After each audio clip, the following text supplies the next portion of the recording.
Steve, magic boot from Dan Veer, creating 3 tries there? Yeah, I thought he was excellent. Thought his attack and kick gave away the Blues attack us. We knew we'd worked hard on some of the crossfield kicks and some of the dinks, but Biggs does it better than anyone, and fair play, he delivered in abundance today. And some nice finishes as well from Reece and Justin. Yeah, look, I think there's a couple of really good tries out there.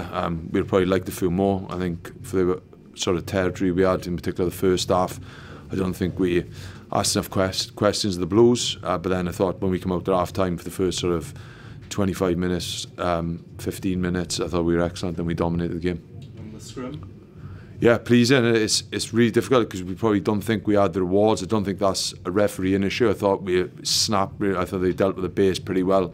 Could have picked up a couple of more things, but we would probably liked a couple more scrums to have a crack on them. Steve, what's the injury news, please, with Alan Wynne and Owen Walker? Yeah, I think he's okay. He's walking. Yeah, his head. O's just had a bang in his head and compressed his neck up a little bit. So hopefully it'll just be precautionary. But ultimately the medics will take care of him now. So is any of those gone to hospital? Owen will probably go for checks and making sure that, like, at the end of the day, you don't want to mess around with the head and neck. It's just making sure that he's taken care of properly. What sort of state was he in the dressing room then?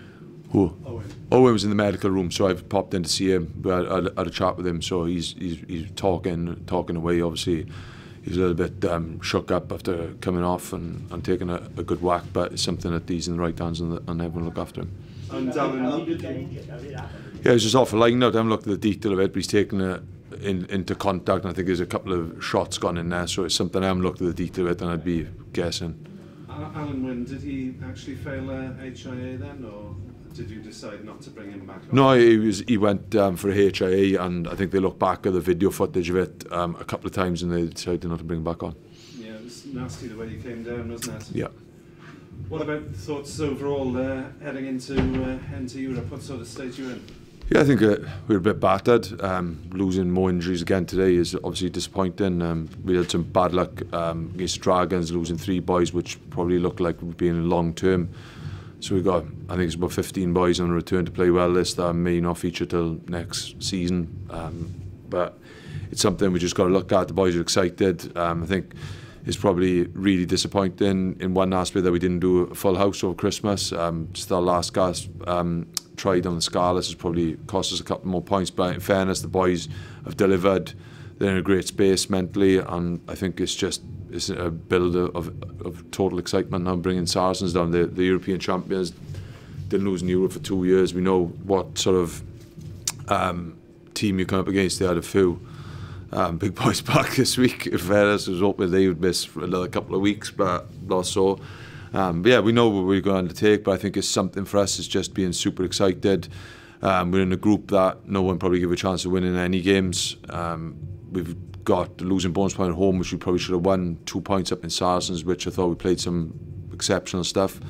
And then I know Northampton won today. I know everyone thinks they're in a bit of a state, but ultimately taking 10 points from a Premiership team like Northampton is pleasing. 2 wins over Christmas in the derbies is huge, and probably I don't think the scoreline really reflected the game today. I thought we were better than 29-28. I thought at 29-14 the game was done and dusted, but in fairness, the Blues, they kept coming back, nicked the try, and then we were clinging on to the back end. Yeah, Saracens have had a period of struggling since you played them back in October. What do you reckon your chances?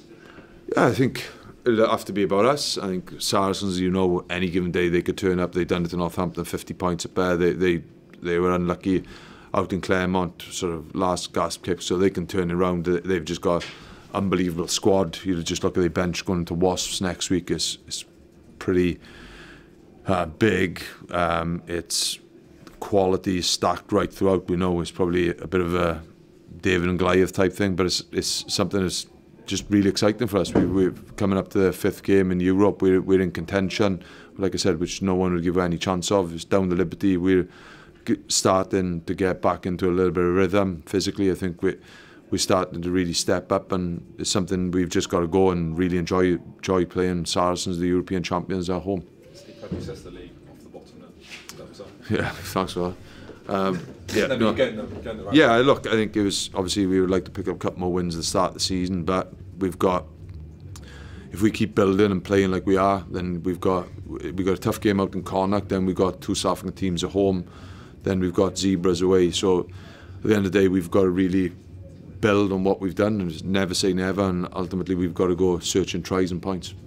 Just to clarify on that injury list, I don't know if I heard you right. Did you say there's 15 possible for the rest of the season? Yeah, there's about, we've got a big list of about 14. A couple of them we're hopeful will be back, but then when you're looking at like Keel, people probably forget about Keeler and Dan Baker and now Lids. So there's a couple of younger boys who would fit in through the Six Nations, and we've got a couple of dings in there now. So it's just making sure that we try and keep these boys healthy, and our injury list doesn't seem to shorten.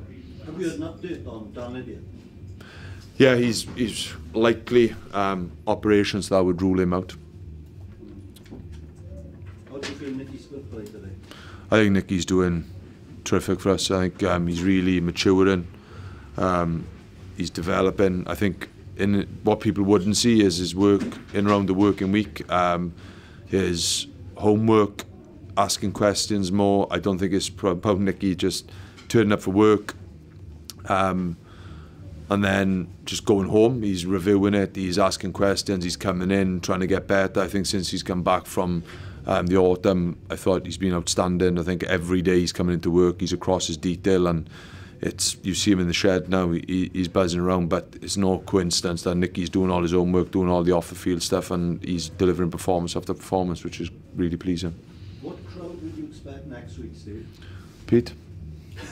I'm assuming, you know... Bigger than today? Yeah, no, I'm assuming you'd want about, 13,000 for a game like that.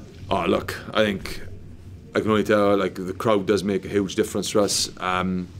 You look at, like, even tonight, the crowd, but you look at these games against Saracens and there is something on it. It's not a dead rubber. I think if you can't get excited and get big crowds this, then it'd be not so much disappointing. It is what it is, but I know the boys are geared up, coaches, everyone. It's like you don't get these opportunities very often, and we know how big a game it is. Saracens coming to Swansea, it's huge, and hopefully the crowd get right behind us, because in fairness, you're going up against the European champions. We're going to need everything going in our favour, and it'd be massive for the players and coaches and everyone to get a huge crowd here next weekend.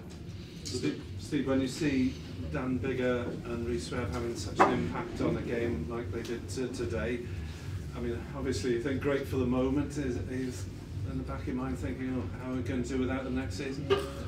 No, it is what it is. It's done. And I think Webby and Biggs were absolutely outstanding tonight, but let's not forget, I think Tom Aberfield and Sam Davis were outstanding against Northampton back to back. And in fairness, Abbas and Sammy, if we didn't have so many injuries in backfield, we would like to have Sammy have another shot at 10, and Abbas is carrying a bump. He's carried a bump for the last 3 or 4 weeks, so we're trying to protect him as much as we can. So I think it's easy to focus on what you haven't got. I'd rather focus on what we have got, and with Arla Davis coming in as well, with Sammy, Luke Price is coming in behind, who is a really good footballer. So it's something, yeah, I'd rather focus on the here and now. But those 2 half-backs, in fairness, today I thought were spot on. Steve, will you have anyone coming back for next week? Probably not. It'll be what we are. Hano is probably a couple of weeks. It'd be a serious turnaround for Hano to be available.